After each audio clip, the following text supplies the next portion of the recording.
Hi everyone, welcome to the vlog. So today we've got Miatta Lebile talking about her career as an actress while also being married to someone. I want this in the most analytical way possible. I'm going to be upfront. As a single person in high school, I was like, oh yeah, I'll get married someday, whatever. And now I'm more along like, second income would be nice, that's a terrible reason to get married. You should get married because you actually like your person. But that is the background I am coming from. Hopefully, everyone watching this has the same sense of humor I do. So, Miatta, why don't you tell us a little bit about your career? I know that you were in opera for a bit. You've been all over the world. Lord. Yeah, why don't you talk for a minute about that? Totally. Yeah. Okay. Hey guys, I'm Miatta. Nice to meet you. Yeah, I'm an actress here in LA, but I am originally from Texas. I went to college originally to be a veterinarian, go both get my bio degree and my music degree. And then at some point I was like, yo, I can't do this bio. And my parents were extraordinarily mad because why are you spending our money to get a music degree? And I was like, thanks, parents. It's already, like it was like past my sophomore year. You're stuck. So you're paying for it. So I got my degree. I moved to New York City afterwards and was studying with various teachers there because I wanted to be an opera singer. And then I was just like, this is not what I want to do. It just like it was not the fit that I wanted. So of course I was living in New York City, which is the perfect place to do musical theater. But I didn't know I wanted to do that then. So I moved back to Texas and was like, oh my God, musical theater. That's what I want to do. And so I started doing musical theater in Texas. And then we're going to talk about it later on how I kind of like transitioned from wanting to do musical theater into wanting to do film and TV. And so there was a switch there around 2014 where I realized what I really, really wanted to do was TV film. Like that, it just made the most sense to me. It was somewhere that I think I always wanted to end up, but I don't think anyone ever explained to me the trajectory of what any creative life is. Like no one is ever like, hey guys, like first you're going to want to do this and then you're going to want to do this and then you're going to want to do this. Like no one said anything. So I think I was like, I'll be a singer first and then I'll like dip my toe in TV. Like that was a thing that could happen. So yeah.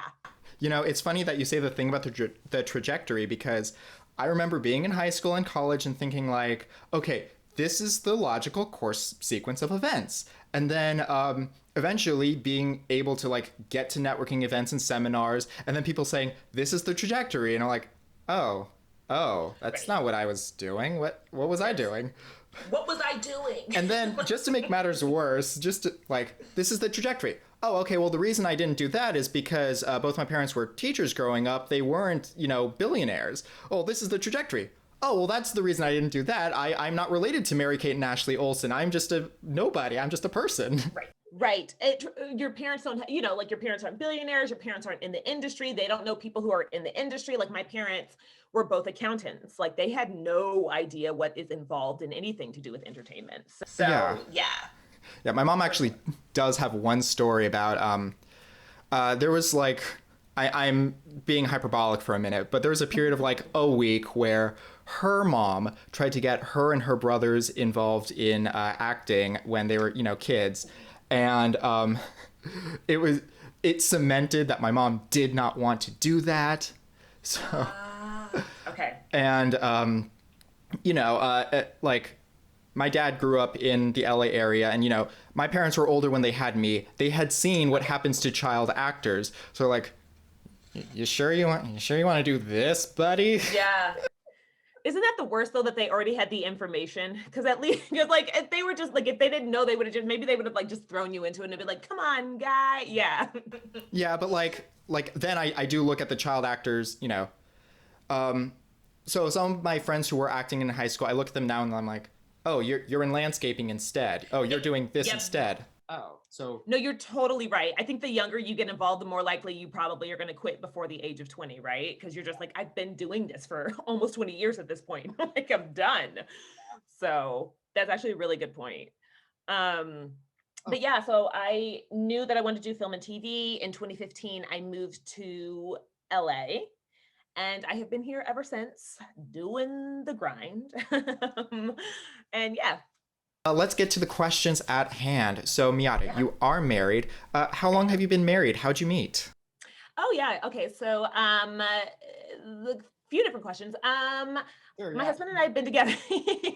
No, my husband and I, we have been together. Our 9-year anniversary was last week. We'll have been married for 4 years tomorrow. Um, and so, yeah, we actually met. So, my husband is right now getting his PhD in bioanalytical chemistry at UC Riverside. Yeah. So, like, that's how his brain works. But he also loves to sing. He has been a barber shopper probably since, yeah, I know. I used to do barbershop too. Did you really? Did Yeah. you really?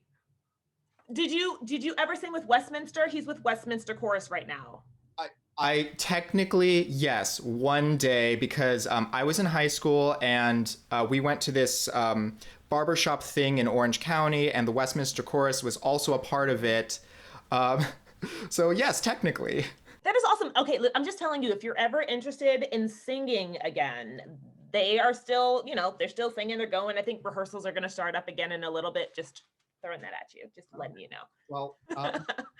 That is very funny. But yeah, so my husband and I, he sings. yes. So we were both in a production of Avenue Q in Houston.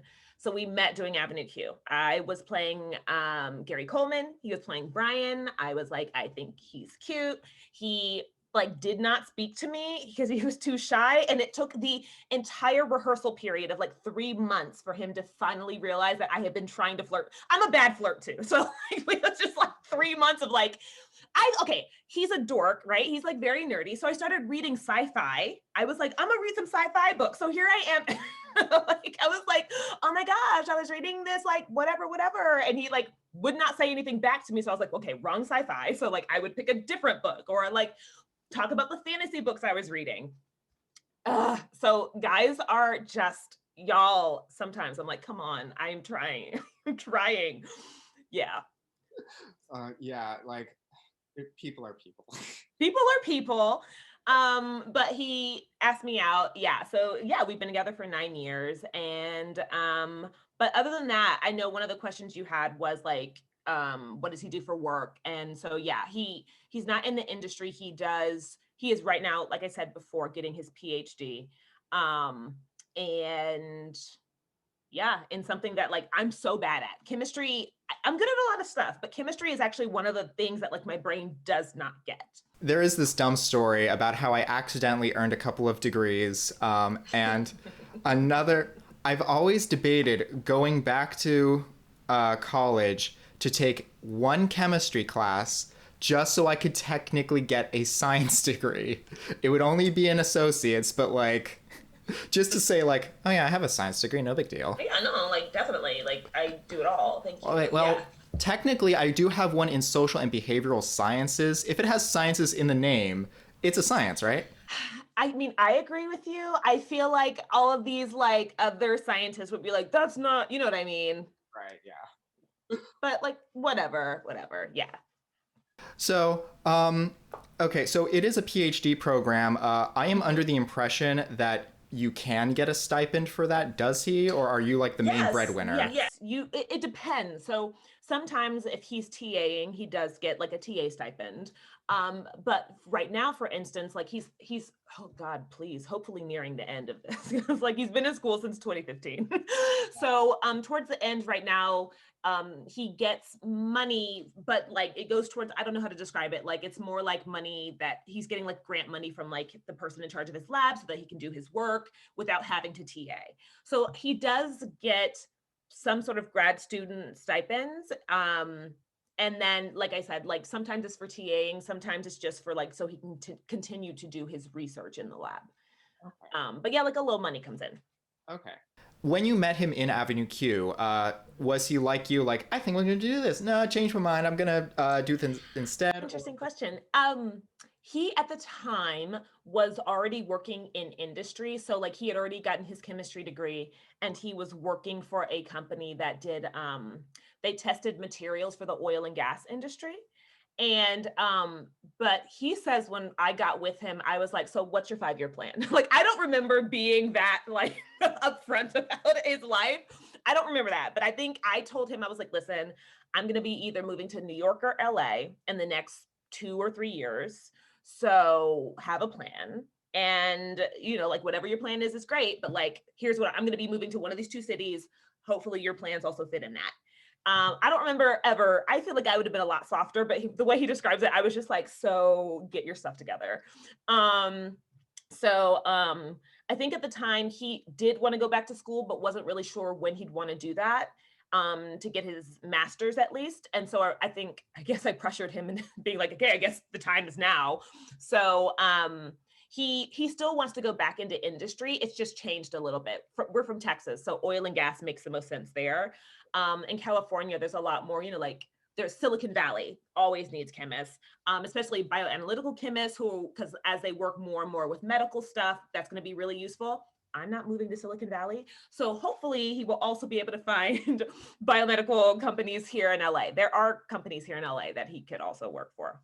Is it like you better get a job in LA, or is it like you can get a job in Silicon Valley and I'll visit you? It's both. I really would love. We were long distance for 2 years, from 2015 through 2017, because I moved here. He stayed in Texas to get his master's. So I would really prefer not to be long distance again. The only reason I think long distance worked out the first time is because there was a set deadline. It was like 2 years. We know we are long distance for 2 years. If he got a job in Silicon Valley, that'd be a little tougher because I'd be like, how long you gonna be there? But I don't want this. I don't want to stop him from making massive amounts of money. So like if he has to be, I'm like, hey, could I quit my job? Like if my husband moved to Silicon Valley and was making great money, like I could probably quit what I'm doing. So I don't want to stop him from any of his dreams. Yeah. There are those auditions where they ask for real couples and that sort of thing. Does your husband, is he part of your real couple for that, or Never. No. No. And my husband just that's not what he's interested in. I'm positive I could possibly force him to do them, but like he already does so much. I know some of the questions you had were like, does he help with auditions? Like what part does he play? He is literally everything but the actor. So like he runs my lines with me, right? Like so say I get a scene, I start breaking it down, then I start getting it memorized, and then he runs the lines with me. He runs them, he runs them, he runs them. Then the next day he helps me set up for the audition and put all my lights up and my backdrop up. He helps set up the camera, he makes sure everything's okay. He is my reader. He makes sure like he rewatches tapes with me to see like which one is the best take. He's literally having to do so much. So I'm sure if I was like, hey, go to an audition with me, he would, but like I'm trying not to make him like everything because he Yeah. already has to be part of so much of my process. Yeah, and that's good that you do that. I some tangentially related. I just saw this TikTok of this restaurant manager, and what happens when, this happens in a lot of environments. It happens. I've seen it happen in families. I've seen it happen in work environments where like I have 3 employees. Bob got a flat tire, or Bob isn't showing up today. I need someone to replace him. I'm gonna call Sam, and Sam shows up and does the job, and you can always rely on Sam. But if you always rely on Sam every single time anything Yeah. happens, Sam grows resentful and then Yeah. finds a job anywhere else. Yes. And it's good that like you recognize like, I mean, It's a lot. It was interesting as I was going through the questions and just thinking about like it's really hard to me to be married to an actor. I think we typically sometimes I'll just use me. I won't say we, but like me, myself, and I, like I need a lot with the time that is spent on my auditions, like, right? So I'm asking him to give up his time. And then I'm also sometimes asking for a lot emotionally. Like actors, I think for me at least, I get very emotional about, oh, why am I not booking and why is this not happening? And I feel like I take up a lot of space in the relationship because it's a lot about like, what about acting requires us to be very selfish, like, right? Because I'm like, I want to make this career happen for me. It's really not about other people. A lot of our money, like a lot of the money I make usually goes back towards acting. Um, and so I think it's really tough being with an actor. We're not always the most emotionally stable people because we're getting rejected. I'm getting rejected on a daily basis. Like that's really, really hard to do. so this is a question I have. We actors get rejected on a daily basis, blah blah blah.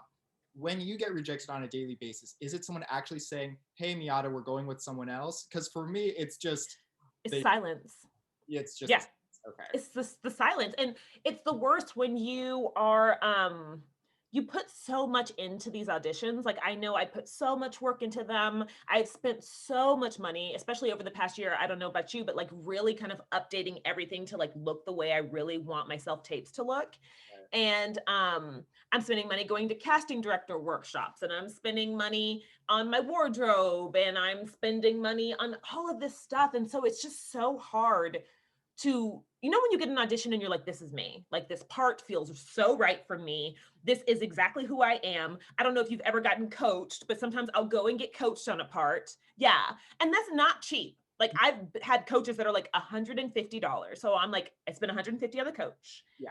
and I spent however much on all of this setup and all of this time to get it memorized, and then you just never hear back, and you're just sitting there like, why? You know, and then like I'm just like, why God? And then like there's no one else to complain to but like my husband, because my family doesn't really understand what's involved in acting. Yeah. So when I tell my mom, she'll just say, like, keep going, sweetie. Don't you give up. And I'm like, that's not what I need someone that I can like. Actors, this is why you need actor friends, so that you can commiserate together. Like, misery loves company, but like I definitely need that particular type of company. Oh, I actually am doing a really bad job with the actor friends part, because I have actor friends, but sometimes we're all going through the same deep, depressed struggle. And I don't want to be the person to either like make them feel worse. I have to figure out like which friend I'm going to reach out to about which thing. Because sometimes it's about being like, I'm a plus size dark skinned Black woman. So sometimes I want to talk to my other plus size dark skinned Black friends about this. Sometimes I want to complain about like, oh God, whatever, whatever. So this is the right friend to go to for that particular instance. But it's tough. And it's so much easier to just go to my husband because he's in the same room. So it's really hard. You're absolutely right. You have other people to kind of unload on, because you have to do, there's a lot of unloading. This industry makes no sense. It's a The first reason why I was always hesitant about dating someone in the industry was because I was always told, like, what if you break up? And what if you have to go to set and work with them randomly? Like, are you both going to be professional about it? I mean, sure, I can be responsible for my actions, but that's about as far as it Right. goes. But now I'm more of the mindset of like, okay, if I were to date someone else in the industry, I don't know if I would want to date another actor, because like I'm already managing my emotions and little kid emotions.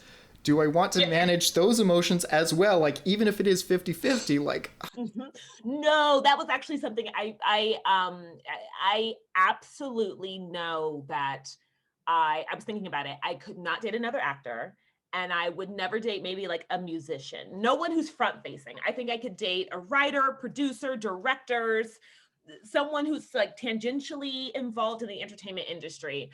Even writers would be like, that's a little tough because they're also going through lots of failure. Yeah. Um, because I just think as an actor, like you said, we're having to do so much with our own emotions. Maybe that's a very selfish thing, but I do not think that I could also be there for them the way they would need. And also, have you ever seen the musical of the last 5 years? I never saw it, but I memorized the soundtrack for a period of time. It's amazing, right? It's so good. But I feel like in that situation, right? So you have the two characters, and one of them's career takes off, and then the other one's career doesn't. Like, I how do you?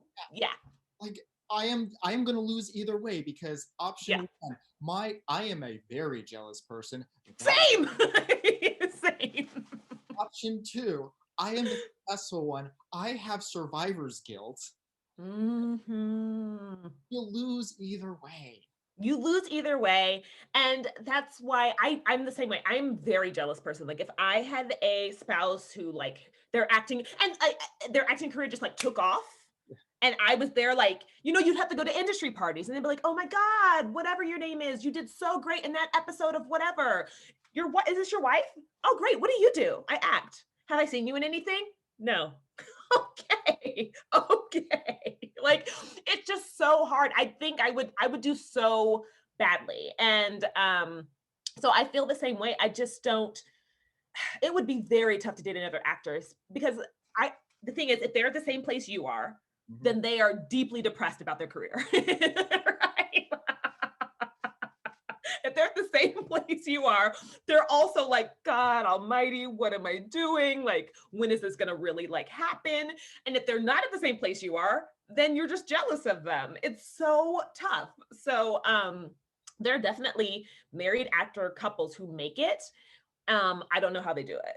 I definitely cannot date someone who works with me because of my very selfish need to, like, I need to go to work to complain about my family, and then I need to go to my family to Totally. complain about work. I think it's so interesting when I agree with that. I don't know.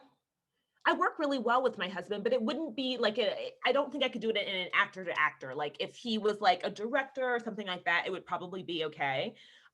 Maybe. I take criticism very badly. So like I don't know how that would be getting like notes from your spouse. Yeah, like I am very selective with who I accept criticism from. Part of Mhm. I don't know if you had this experience when I was in high school doing the theater stuff. No one bullies a high school theater kid quite like another high school theater kid. And I've only met one person who disagreed with that statement. To Cornell University and they didn't have like a musical performance major. It was like a music major. So I was doing a lot of like composition, like you learned a lot of music history, like a lot of stuff. It was just not it was not the right fit for me, which is probably why college was depressing. But for my senior year, my voice teacher at Cornell was able to do an exchange program between Cornell and Mannes, the Mannes School of Music, which is in New York City. And so I went to Mannes for about a semester just to get a feel for what a conservatory was like, because I was considering going to conservatory for grad school. And it was, I can't even imagine what everyone else goes through in a kind of a theater major or a conservatory experience because that one semester was enough for me to be like, no, because it's so clicky. Yeah. People are so violently mean. They're so mean. It's a lot of passive aggressive comments as well, where they're like, oh, wow, you actually were sounding good today. Like stuff like that, where you're just sitting there like Yeah. just awful. It was so awful. And that's when I was like, oh, and so when I started doing musical theater in Houston, that's when I started to see a lot of like the mean girl stuff, like a lot of the people who were already like, maybe they had already worked with the theater a lot, so they thought they were top dogs and they treated me very much like I was just like, and I look back now and I'm just like, y'all are stuck in Houston. Like, no offense, but like, y'all are still there, Yeah. still doing the same like community theater stuff. But at the time, it was really, really, really hurtful. Oh yeah. That's actually a video I'm thinking of doing. So I do not recommend doing this. I looked up my high school bullies just to see what they were up to. And yeah, like, oh, landscape designer, bartender, accountant, like very normal jobs, which like part of me's like, okay, good for you. You grew as a person and things changed. But part of Yeah. me's like, so are you not performing at all? Because like I find that I Isn't that upsetting that the people who could have made you quit your career aren't even doing it anymore? Like the people who like at some point destroyed your spirit, made you feel bad about your own performances. At some point they went, "Oh yeah, I'm not going to do this anymore." And then they quit and you're over here like, what was the point of that? Like what was the point of that? I will say for all of the like 22-year-olds who know exactly what we are talking about, I will say one advantage to sticking it out for like 5 years is that a lot of those people do leave, and then you're left with everyone who's like, I mean, as normal as they can be, but like I reasonable. think especially so many people, it's so interesting you said that because so many people come to LA and they are the top of their music program or they were the top of their high school, they were the best here and there. And then they come to LA and they're so used to being praised that for the first time in their life, they're facing rejection. They are having people say you're not actually that good. And a lot of them end up quitting and going back. And I feel like for those of us who were never told we were the best, who constantly had people being like, you're not going to make it. We're out here like, yeah, I'm used to this. Like, what you got, life? Throw some more at me. Yeah. Yeah, the irony of that with auditions and things with your husband, like I personally have a list of like me and my auditions. I am happy to work with actor friends on my actor auditions, and I kind of feel like if I were in a romantic relationship, I would be like, hey, for us to continue having, I need this boundary. You cannot be involved with this. I think that is 100% fair. I was more recently, I guess, I've been taking acting classes at a particular place, and we've been doing it via Zoom this entire year. And I remember talking on the Zoom that my husband was my reader, and then one of the actors was like, "Hey, girl, I'm just going to let you know, like, make someone else your reader," because it's my husband's not an actor.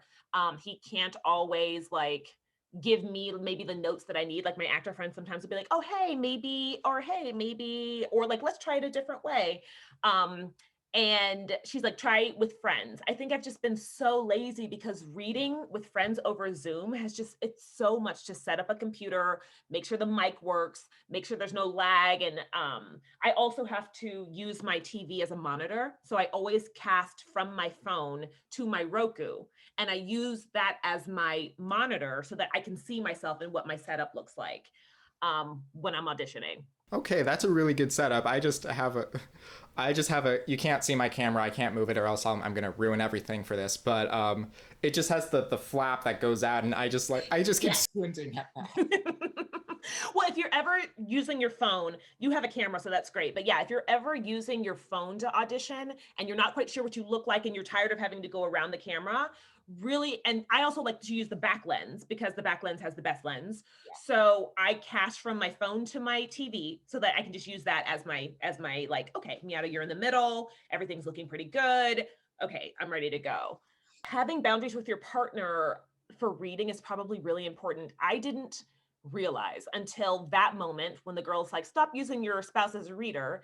I talked to my husband about it and I was like, "Oh, this is going to break his heart. I'm going to tell him that I'm not going to have him as a reader anymore." And I was like, "Babe, I'm so sorry. I don't want to hurt you, but I think I'm going to ask a friend to be a reader." And he was so happy. He was like, "Oh, thank God." Like he hates being my reader. He's been my reader for years. He never said anything. He's been so nice. And so what ends up happening is because I'm so stressed out during auditions and I'm so uptight and I'm like, because we're having to do everything, like having to self tape, we are having to do so much, right? And it's a lot to think about. And then I don't know about you, Mark, but like you'll get your everything set up and you're like, "I'm gonna tape." And that is the second one of your neighbors is like, "I think I'm gonna leaf blow." And they're just like, "I think I'm gonna straight up just like start mowing the lawn right now."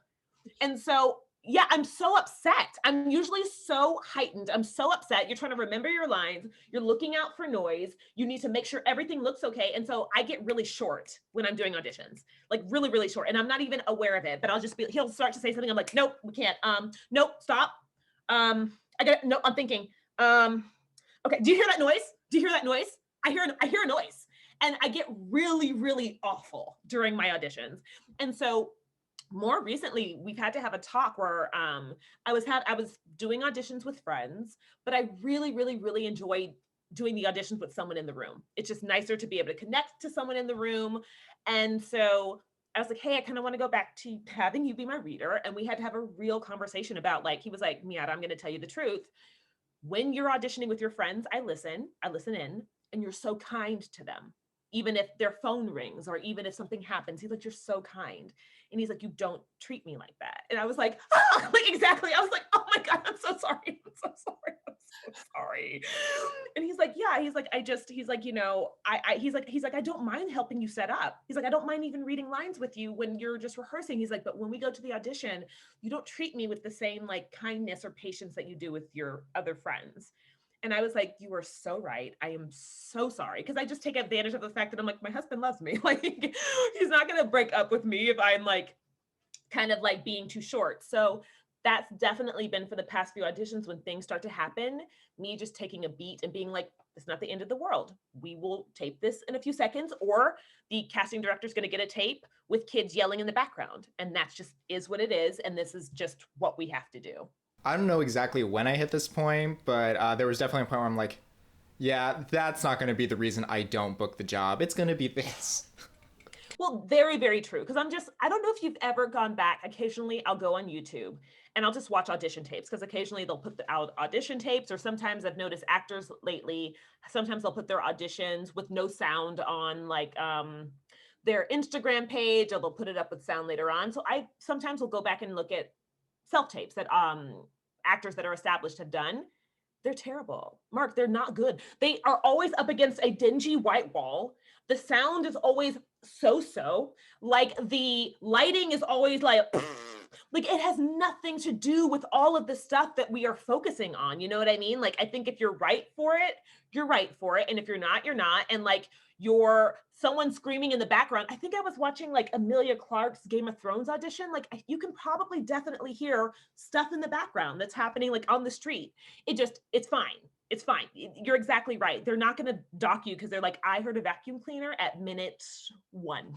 So yeah. So I am one of the people with the dingy white walls. As actors, we have so little power in this industry that sometimes we focus on all the minutia because it's the only place that we get power from. Like I get so hyper focused on like, okay, I'm going to make this the best self-tape ever. And like my stuff will look so amazing and it doesn't matter, but we so often feel so powerless because we're not getting to make any of the big choices. Like someone else is making those decisions for us. We don't even get to submit ourselves for auditions. Like we usually have an agent that's submitting us for those parts. So I understand why actors tend to focus on stuff that doesn't matter because I feel like that's the only way that we feel like we have control. Yes. Speaking of control, no, that's a terrible segue because I'm about to ask the question about boundaries. So when you are auditioning for roles, like I have my personal list of like, I like okay, I want to do these roles. I'm willing to do these roles. These roles, like, even if I'm really desperate for the money, like, I'm not sure I can get myself to do them. But you, on top of having your own personal lists, you also have your husband to contend with. Do the two of you have, like, an agreement of, like, these are okay and these are not for the sake of our relationship? Or does he, like, stay out of it? Or how does that work? It's really funny because we met doing a musical and then we've done some more musicals together. And one of the musicals that we did together was Aida, and I was playing Aida. And he had to watch me make out with Ramses on stage. And he also has had to watch me. I did another musical called The Wild Party. And I was playing Madeline True, who is a very horny woman and is constantly, like she is very horny. And she's constantly hitting on other women. And at the very end of the musical, there's like literally an orgy on stage. And so I am making out with a lot of different people. I had like, I'm friends with all of the people in the cast. So my friends are making out with me. They're sitting on my body and writhing on my body. And like, these are like, this was in the first year of dating, So like my husband and I kind of broke that wall down. I don't know yet. I'm pretty comfortable. I say I'm pretty comfortable because I haven't done it. I am open to doing nudity and sex scenes and stuff like that. And we've never really had to talk about it because I think he knows what type of work I want to do, which is like, eventually I'd like to do a lot of prestige work. And unfortunately for myself, on a lot of those shows, like women are naked. So HBO and Showtime are like, do you want this job, lady? Show me your chest. I have all these moments where people ask, Mark, were your parents strict growing up? And I don't know. Why are you asking? Yeah, no reason. No reason. But anyway, between that and between, because I have worked with kids in the past. I am currently, well, not currently, but I am still working with kids and I will continue to work with kids in the future.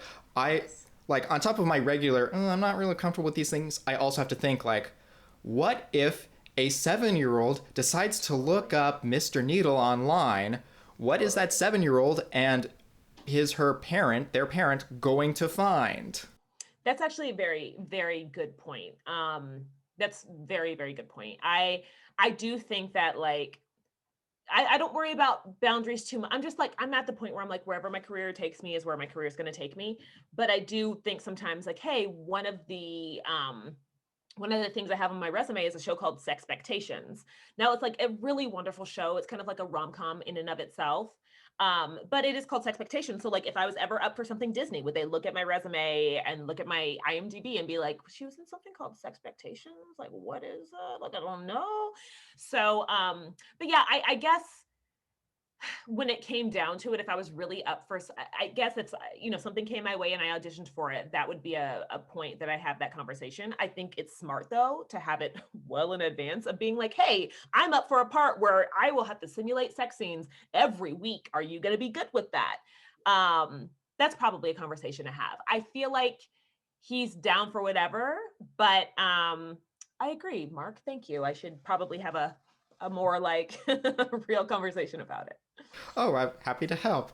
I helped one person. One question that I'm sure a lot of the actresses would appreciate. Did you keep your last name when you married your husband, or did you take his name? I kept my name. I absolutely adore my name. My name is Miatta Ade Lebile. It rhymes. I think it is gorgeous. It's musical. It's reasonably phonetic. As someone who has read a lot of names, it is reasonably phonetic. It's like, I really, really like my name. And I think for any person, obviously it's going to vary from person to person. It's very, very personal thing to do. I never have wanted to change my name. I knew that a long time ago. And I guess if you're attached to your name, don't change it. If it's something though that you're like, cool, I want to change it, that's fine. I just think that like if you've already, like a lot of people that are doctors or lawyers who establish their career before they get married, a lot of them keep their names as well because they've already kind of established themselves. I don't know. I just never really ever wanted to change my name. I have considered whether or not I want to change my stage name. That is something that I thought about because I'm like, but again, that's an actor minutia. I'm like, maybe Miatta's just not working for me. Like maybe I should go by Mimi, like, which is my like childhood nickname. It's just the actor minutia of it all. But no, I decided to keep my name. All your SAG paperwork, all your government paperwork, everything is consistent. Mm-hmm. I know some people, they have a SAG name, then they get married, keep the SAG name the same because like that makes sense, and then on paper for tax purposes they are whatever their husband's name is. Yeah, I have heard of that. Maybe like down the road, if I like stop being attached to my last name, that could be something that I do. I know that there are ladies, when I see women that change their last name, a lot of them are like, either they're like, yeah, I just wanted me and my husband to be a unit, or they were like, I really don't have a connection to my other family and I have a connection to my husband. Why would I not want to like really cement this? But no, again, we've talked about it. Like I'm a little selfish as an actor. And I really like, I don't see why I need to change my name. Like it's mine. I've had it. I'm 2 years older than my husband. I've had my name longer than him, like longer than he's had his. I mean, it's a perfectly good name, but there's nothing like, it's not broken or anything. Right. And there are countries too where women don't change their last names, So I'm not from one of those. One thing I do hear is that some women who do decide to go that route where like half of it is this, half of it is this, is like just dealing with bureaucracy just becomes even worse because you have to say like, they are both me, I am both. Yes. Yeah. It would probably be a whole thing.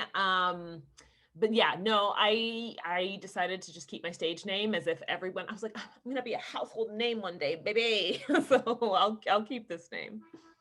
Okay, so are there any like parting words of wisdom, anything you would like to? Yeah, yes, if you are an actor, have a therapist.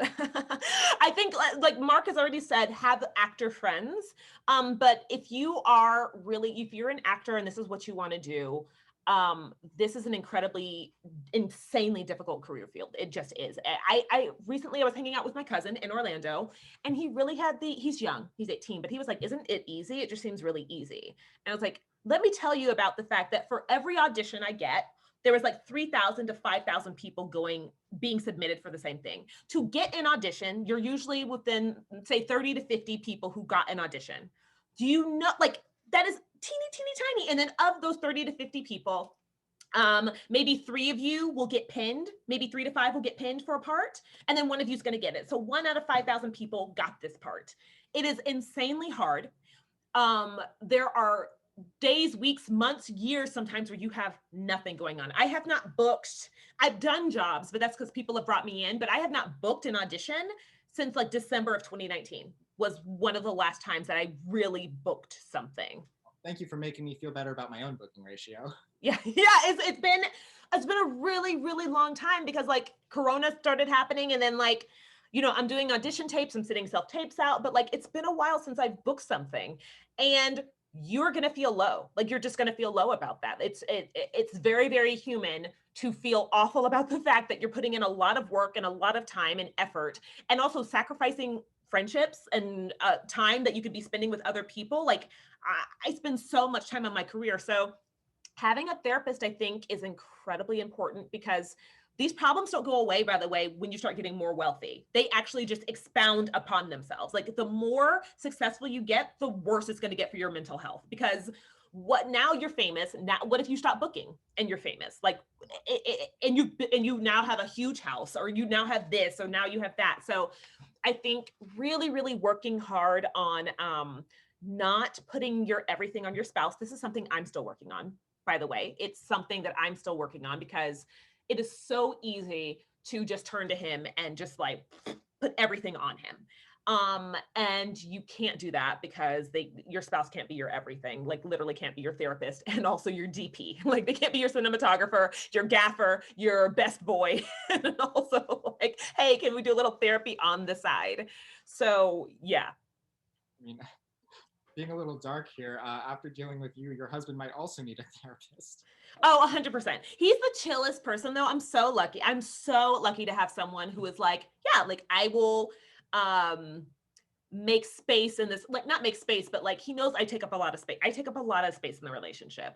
I think that's also one of those things where like really finding someone that's going to be compatible with the fact that like sometimes you're going to take up all the space in the room, or like you're going to be you know, I need this and that, or sometimes I can't go to stuff because I have a show the next day, or like the relationship becomes a lot about like my career needs. So being with someone who's kind of understand that. And I told my husband too, when he started going to grad school or whatever he wants to do with his career, I tell him, I'm like, you can be selfish too. I was like, if you need to be selfish about your own career, please don't feel like you can't be, because I absolutely have to be. I have to be so committed to what I'm doing right now. So just, I think the most important thing you can do is just always communicate, right? Like me finding out that my husband hates reading with me was a really big revelation. Him also being like able to say, I don't like this, I don't like that, I don't like the way I'm getting treated. Like it's just keeping communication open is so, so, so important. Any myths I'd like to dispel, I can't even dispel a myth about dating an actor. If you're someone who's dating an actor, it is hard. It's really hard to date an actor. We are very dramatic about our careers. We really want some stuff to happen. And it's hard. I think it is hard to date an actor. So not being afraid to tell your actor person, hey, like you're tripping, like like you are like absolutely tripping. We need to like come to Jesus moments, because like what's happening here is not okay. So yeah, I think the most important thing is just to always, always, always talk to your partners about like, hey, how are you feeling about this? Like I've asked you to set me, help me set up the past couple times. I haven't really asked you how you like that. Like, how are you feeling about that? Are you resentful? Are you okay with it, but you wish some stuff would change? How are we feeling? And just always, always, always talking to each other and like constantly checking in with each other about how the other one is feeling. All right, great parting words. All right, thank you so much, Miatta. How could people find you if they want to cast you, or just see your Instagram, or just cast me? You can find me a couple different places. I'm on Instagram, Miatta Lebile, just at Miatta Lebile. I'm trying to get away from Twitter, because that's like the like really like the word, like the Miatta that I don't want casting to see comes out there. The like, not even like that, just the like me being like, nah, like being very, very political, being very, very, very open about my opinions is Twitter. So don't find me there. I do also have a YouTube channel where I do reviews of television shows.